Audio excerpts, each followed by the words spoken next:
Bonjour tout le monde, je voulais prendre quelques instants pour vous montrer comment fonctionne le nouveau logiciel Dremel DigiLab pour votre nouvelle imprimante 3D de Dremel. Si jamais certains d'entre vous avaient déjà utilisé le logiciel qui est open source, qui s'appelle Cura pour Ultimaker, vous allez le reconnaître vraiment bien parce que ce logiciel-ci est basé quasi entièrement sur Cura. Donc on va passer au travers un bon workflow pour voir du début à la fin et avec toutes les différentes configurations que l'on peut faire pour s'assurer de bien imprimer les modèles que l'on va pouvoir préparer. Donc, la première chose à faire, c'est de venir en haut à droite ici, puis juste de s'assurer qu'on a la bonne imprimante. Donc, si jamais on clique, on a le choix d'avoir Dremel. Je l'ai déjà présélectionné parce que c'est le modèle qu'on avait en cours. Si jamais vous ne l'avez pas, on peut toujours ajouter une imprimante ou juste gérer puis aller choisir les autres qui sont là. Par la suite, on veut commencer par populer. Donc, vous allez voir ça ici, ça représente votre plaque de votre imprimante. Donc, c'est ici où on va placer nos modèles que l'on veut imprimer. Donc, on va commencer par aller chercher du contenu. Puis, vous allez voir qu'il y a 3 différentes façons qu'on peut aller chercher notre contenu.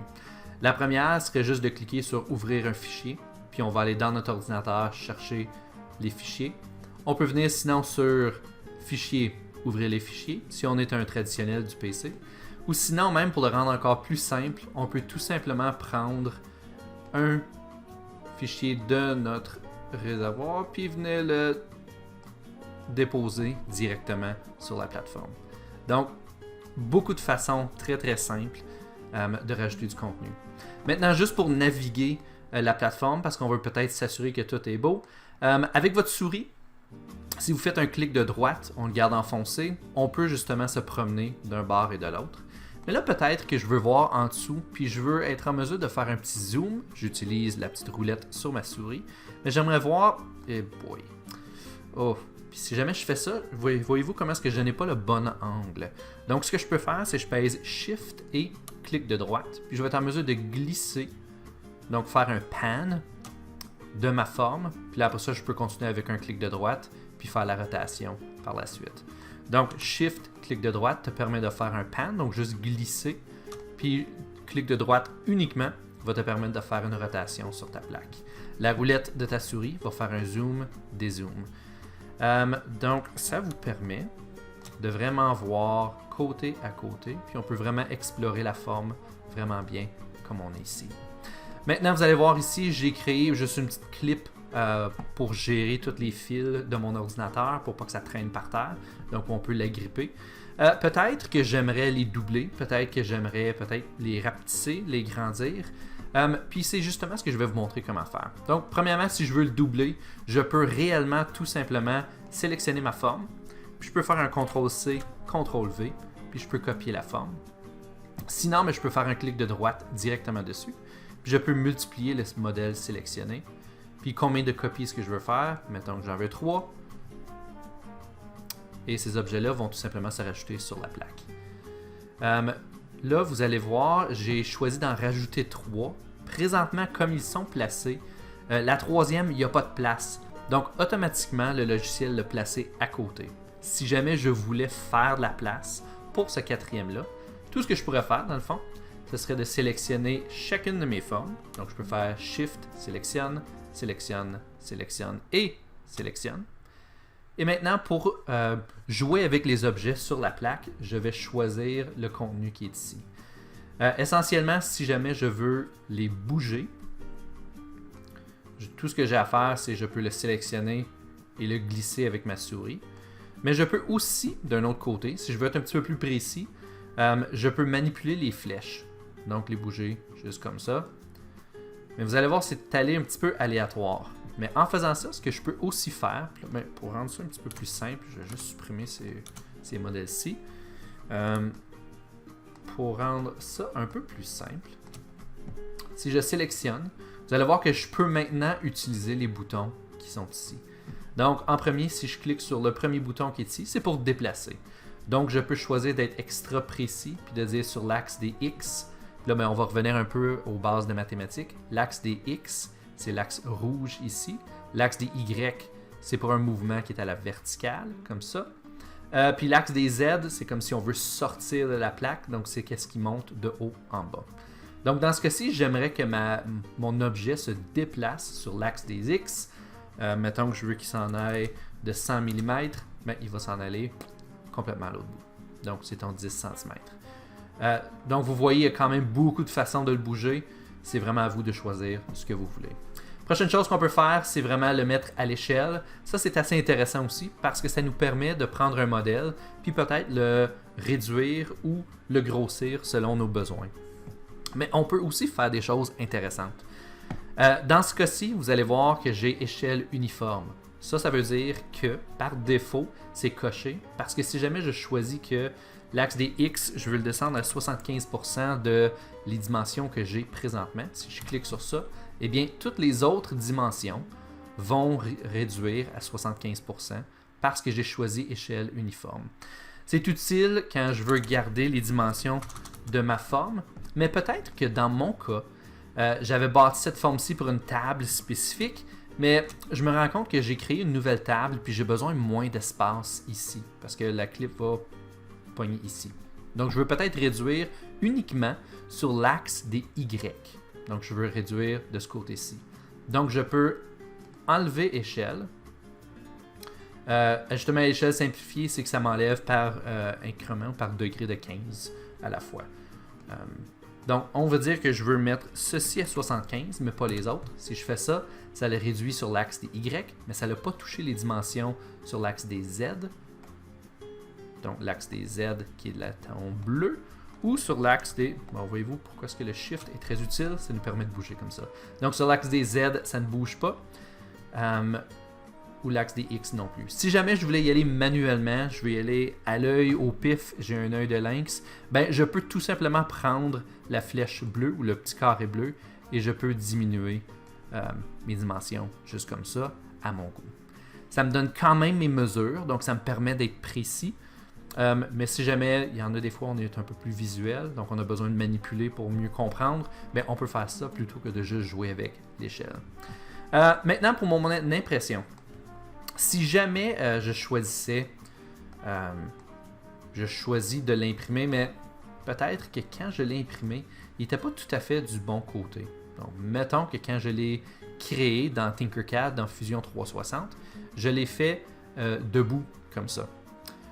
Eh bien, s'il arrive comme ça, c'est peut-être pas la façon optimale pour imprimer ma forme, parce que vous allez comprendre qu'avec une impression 3D, on crée le plastique à partir d'ici, donc on risque d'avoir de la misère à partir d'ici.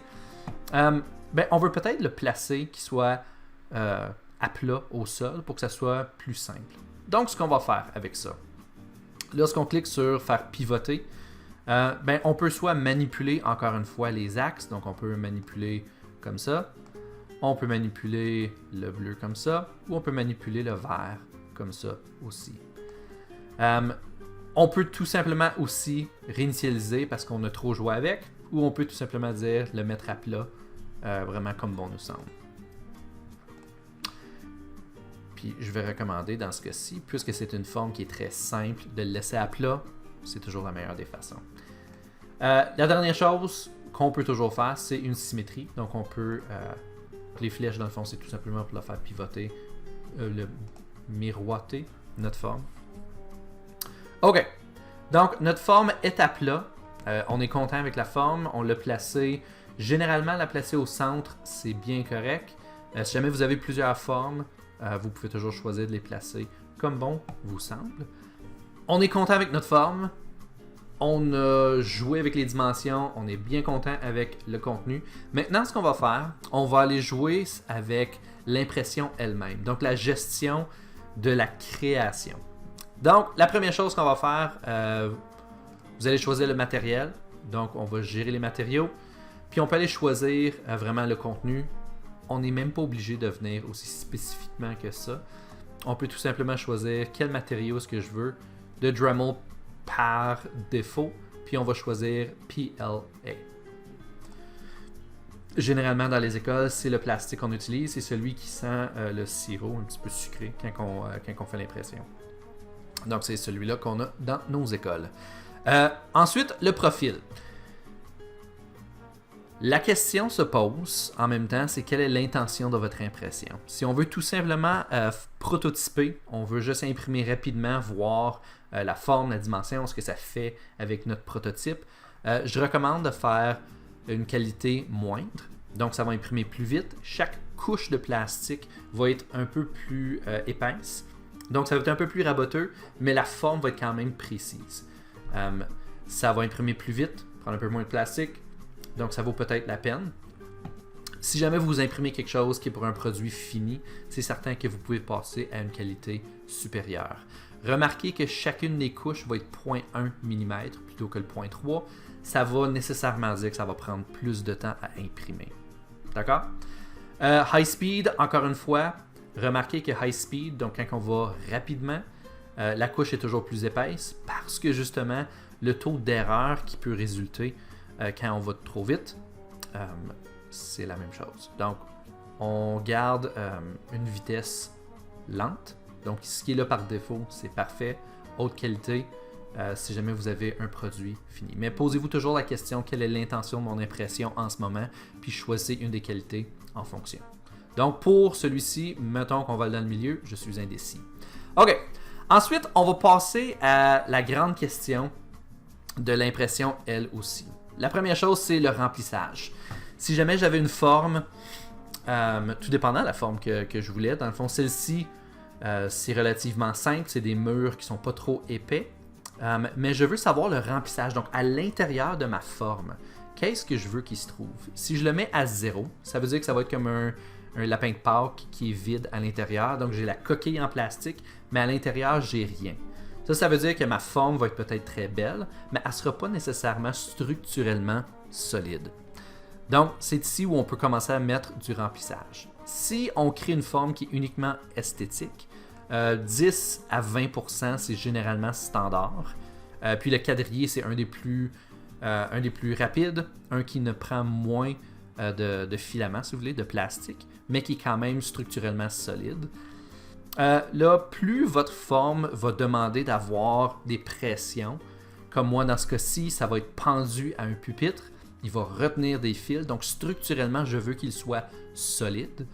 Dans mon cas, je vais choisir 100%, voulant dire qu'à l'intérieur de ma forme, ça va être juste rempli solide de plastique. Sachez que vous pouvez toujours modifier ça, puis je vais vous le montrer dans quelques instants. Le prochain, générer des supports. Si jamais ma forme, par défaut, je l'avais placée comme étant, tiens, mettons, debout comme ça. Je la place debout. Puis là, vous allez regarder. Des supports, dans le fond, ce que ça me fait, excusez-moi, je vais le comme ça. Vous voyez le rouge qui est ici.